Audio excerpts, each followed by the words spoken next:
नमस्कार शेतकरी मित्रांनो, नवभारत टीव्ही यूट्यूब चॅनलमध्ये आपलं सहर्ष स्वागत आहे. तर शेतकरी मित्रांनो, आम्ही पाठीमागच्या एक व्हिडिओ केलेला होता की आंब्याचा जे आपला आंबा आहेत आणि आंबा सध्या बरेचशा शेतकऱ्यांच्या आंब्याची झाडं मावरलेली आहेत, म्हणजे तवर म्हणा आपण जास्त लागलेला आहे.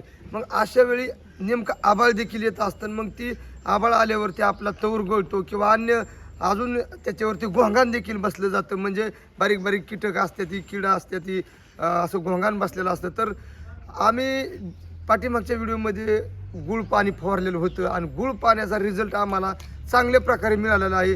तर आज आम्ही ती प्रत्यक्ष तुम्हाला दाखवतो देखील, कारण काय झाले, आम्ही आपला सहज घरगुती उपाय करायला गेलो आणि आपला केला तर आम्हाला त्याचा रिझल्ट देखील चांगला भेटलेला आहे. पण अजून देखील आंब्याच्या झाडावरती संकट आहे, कारण आता आभाळ यायला लागलेलं आहे आणि आभाळ आल्यानंतर एखादा पाऊस देखील येऊ शकतो आणि पाऊस आल्यावरती आपलं पिकाचं नुकसान देखील होऊ शकतं. हे आता आपलं निसर्गाचं आपण पुढचं काही सांगू शकत नाही. पण आपल्या शेतकऱ्याचं फक्त एक पीक आणायचं, फळं आणायचं.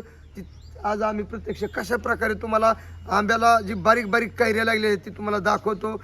अजून देखील आम्ही आता ह्याच्यावरती पुढची फवारणी देखील करणार आहे, ती बी गुळ पाण्याची करणार आहे. आणि दुसरं म्हणजे शेतकरी मित्रांनो, अजून एक आम्ही काय करणार आहे त्याच्यामध्ये, आता जी बारीक बारीक घोंगान बसतंय त्याच्यावरती आम्ही बेसी पावडर देखील थोडी अशी हलक्या हाताने धुरळणार आहे, जेणेकरून ती जी बारीक बारीक चिलटा असतात ही जी आपली त्याच्यावर बसतात आणि ती बसल्यामुळे मग घोंगान जास्त होतं आणि आपल्या आंब्याच्या बारीक बारीक कैऱ्या देखील खाली पडत असतात. मग आता आम्ही बेसी देखील धुरळणार आहे. आणि दुसरं म्हणजे याची फवारणी आम्ही 8 दिवस पूर्वी केली होती आणि आम्हाला त्याचा रिझल्ट देखील चांगला भेटलेला आहे. आता आम्ही अजून एक फवारणी करणार आहे, ती उद्या सकाळ करणार आहे. कारण का, आता तुम्ही बघा ह्या व्हिडिओच्या माध्यमातून कशा प्रकारे इथं आम्ही फवारलं होतं आणि कशा प्रकारे कैऱ्या देखील लागलेल्या आहेत. एवढा तुम्ही बघू शकता कशा कैऱ्या लागलेल्या आहेत, ही बघा तुम्ही संपूर्ण. आता ही सेटिंग झालेली आहे मालाची, पण काय होतं, अजून देखील ह्याच्यावर संकट आहे, पाऊस आहे, आभाळ येत आहे, त्याच्यामुळे पुढं फळ टिकल का नाही हे आपण देखील सांगू शकत नाही. पण आपलं आणायचं काम आपल्या शेतकऱ्याचं आहे. तर आम्ही ह्याच्यावरती आम्हाला गुळ पाण्याचा रिझल्ट चांगल्या प्रकारे भेटलेला आहे. बघा आता ही कसं फळ आहे. तर आता आम्ही जर आपल्या आंब्याच्या झाडावरती जर थोडं घोंगान वगैरे असलं तर आपण हलक्या हाताने बेसीची पावडर देखील फवारू शकता.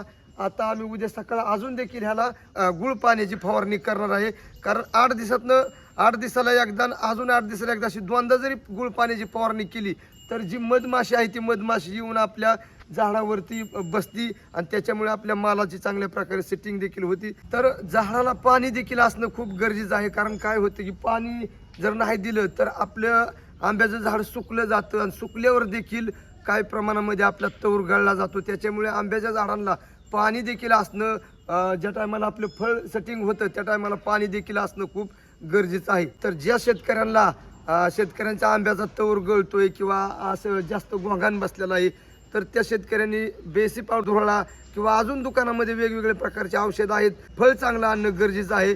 कारण काय होतं की जवळजवळ आता सध्या आंब्यांना भरपूर तवर लागलेला आहे, पण आपल्याला त्यातला 40% सुद्धा आंबा आपल्याला सापडत नाही. तर ती सापडण्यासाठी वेगवेगळ्या प्रकारे शेतकरी उपाय करत असतात. तर आम्हाला गुळ पाण्याचा आणि आम्ही बेसी धुराळतो याचा देखील आम्हाला चांगल्या प्रकारे रिझल्ट आहे.